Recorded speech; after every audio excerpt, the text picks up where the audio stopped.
서울시에서도 무슨 공무원의 이번엔 무슨 성추행이 아니라 성폭행 사건이 있었습니까? 네, 박원순 서울시장의 비서실에서 근무하는 공무원 A씨가요. 총선 전날 밤인 14일 날 밤에 동료 여직원 B씨를 그러니까 회식을 한 뒤에 모텔에서 성폭행한 혐의로 지금 불구속 입건된 사실이 알려졌습니다.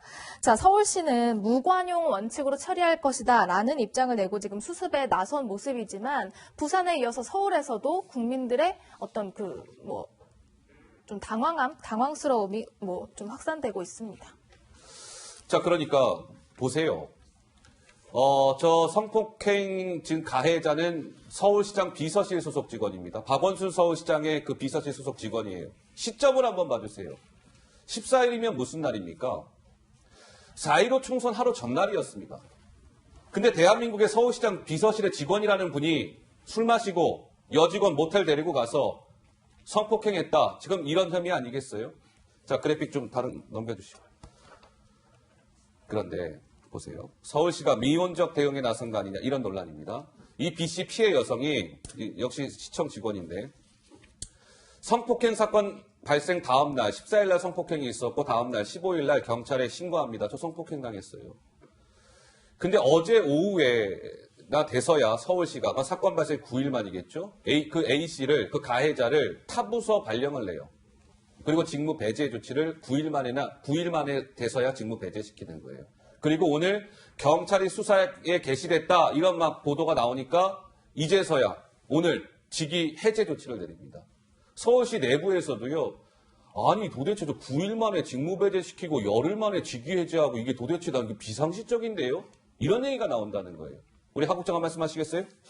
저게 이제 서울시가 과연 미온적인가 이 부분 좀 더 확인을 해봐야 되는데 사실 이제 14일 날 사건이 벌어지고 어제 와서야 직무 배제하고 오늘에 와서야 이제 직위해제한 거 좀 이제 너무 늦은 거 아니냐 이렇게 볼 수가 있는데 사실은 이게 이제 성폭행을 당한 피해 여성이 바로 이 서울시청에는 전혀 알리지 않은 채 경찰에만 112로 신고를 해가지고 이게 이제 입건이 됐다는 거예요. 근데 경찰도 바로 서울시에 안 알려주고 계속적으로 있다가 언론 보도가 이게 나온 다음에야 알게 된 거거든요. 그래서 이 부분이 과연 서울시의 이런 해명이 다 맞는지 사실에 맞는지는 좀 더 나중에 확인을 해봐야 되지만 이게 다 사실이라면은 서울시가 이걸 늑장 대응을 했다 또는 미온 대응을 했다 이렇게 말하기는 좀 저는 어려울 것 같고요. 어제 어쨌든 바로 이 얘기가 나오자마자 직무배제 대기 발령을 하고 오늘 바로 직위를 해제를 한 거는 사실입니다. 자, 근데 그럼 이 부분 한번 짚어볼게요. 박원순 서울시장의 비서실의 직원이 여직원을 총선 전날 모텔에 그 여성을 데려가서 좀 성폭행했다 이런 논란 아니겠습니까? 총선 전날이었고 그리고 14일 총선 전날이라는 것도 문제지만요. 그때는 무슨 조치가 시행 중이었죠? 서울시가 말이죠. 코로나19 때문에 박원순 서울시장이 서울 지역의 유흥업소들 있죠? 다 영업 못하게끔 한 그런 조치가 시행 중이었을 때입니다. 코로나 확산 방지하려고.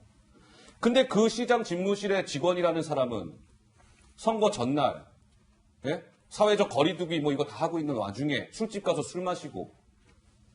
우리 장유미 변호사 어떻게 생각하세요? 네, 이것도 좀 부적절하죠. 왜냐하면 그 서울시의 지침이 이제 유흥업소 같은 경우에는 영업도 하지 말라는 거였고, 이제 사회적 거리두기를 계속해서 이제 유지해야 된다는 입장이었는데 그 소속 공무원들이 어쨌든 회식 그리고 술에 취해라는 이야기가 나오는 걸 보면 이제 아마 술자리였던 걸로 보이는데 이런 식의 자리에서 결국에는 이런 큰 사고로까지 이어진 그리고 피해 여성이 경찰에 이제 신고까지 하게 되는 피해를 입었다는 점에서는 이 부분에 대해서도 아마 서울시에서 진상 조사를 해야 되지 않을까 이런 생각됩니다. 자, 이번에는 이 얘기로 넘어갑니다. 왜 총선 전에 지금 이제 더불어민주당 소속으로 경기 안산 단원 의뢰에서 이제 당선이 됐죠. 김남국 당선인 얘기로 넘어갑니다.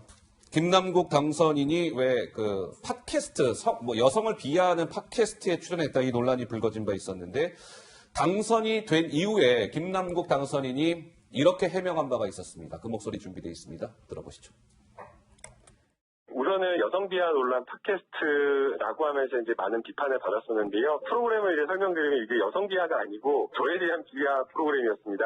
제가 연애를 못한다고 하면서 다른 참여자들이 저에게 이제 연애를 가르쳐주는 프로그램이었는데요. 여러 이제 설명이나 이런 것들과 상관없이 제가 논란을 일으킨 거에 대해서 정말 국민 여러분들께 사과드리고요. 또 무엇보다 공인이 되었기 때문에 언행이나 이런 부분에 있어서 좀 더 신중하고 조심하는 행동을 보이겠습니다.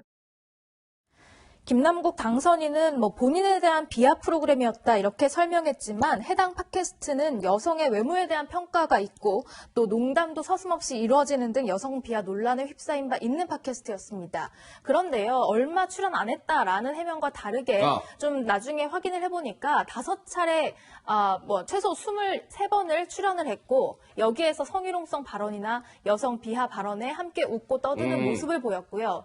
또 여기 중에 5차례 방송에서는 직접 오프닝 멘트를 읽기도 했습니다. 이 방송은 음담패설이 있다라는 식의 오프닝 멘트를 직접 읽기도 했습니다. 그래서 일각에서는 김남국 당선인이 사실상 이 팟캐스트의 고정 멤버가 아니었느냐 이런 가능성까지 제기되고 있습니다. 이게 또 왜 논란이 조금 더 번지는지 아십니까? 시청자 여러분. 그래픽 넘겨주세요. 이 김남국 당선인 당시에, 당시에는 후보였겠죠. 이제 팟캐스트 논란이 불거졌을 때 더불어민주당의 사무총장이자 선대 본부장도 같이 겸임을 하고 있었어요. 윤호중 사무총장이 이렇게 얘기를 합니다. 기자들에게. 김남국이요? 그거 2차례 정도 게스트로 나가서 자신이 한 발언도 별로 없고 이런 상황이에요. 부적절한 대목이 있긴 한데요. 정도가 그리 심하진 않아 보여요. 당에서는 특별한 조치 안 취할 거예요. 밑에 빨간 박스. 김남국 2차례라고요? 23차례 지금 최소 출연했다는 거 아니겠습니까? 민주당 거짓 해명 논란. 이준석 의원은 어떻게 생각하세요? 저도 이제 방송을 많이 하고 정치 관련 방송뿐만 아니라 예능 방송에 불려가기도 하고 이런 경우가 있는데 보통은 이제 출연자 입장에서 한 번 정도 나갈 때는 이런 방송인지 몰랐다라는 얘기를 하는 그런 개연성이 있습니다. 그런데 이게 저도 방송하다 보면 이런 방송 계속하다 보면은 정치인으로서 내가 좀 위험하겠구나라는 생각이 들 때는 단호하게 제가 좀 출연하기 어렵겠습니다 이런 말을 하고 안 나가거든요. 근데 김남국 변호사가 저랑도 친분 있지만은 언제부터 정치를 하겠다는 결심했을지 모르겠지만은 상당히 위험한 행보가 아니었나 이런 지적을 할 수밖에 없고 민주당 입장에서는 지금 아까 부산권도 그렇고 선거를 앞두고 이런 의혹에 대해서 당이 보증을 다 섰던 겁니다. 보증 섰다가 잘못되면 어떻게 됩니까? 민주당은 지금 책임져야 되는 부분이 있습니다. 자, 김남국 당선인 얘기까지 해봤습니다.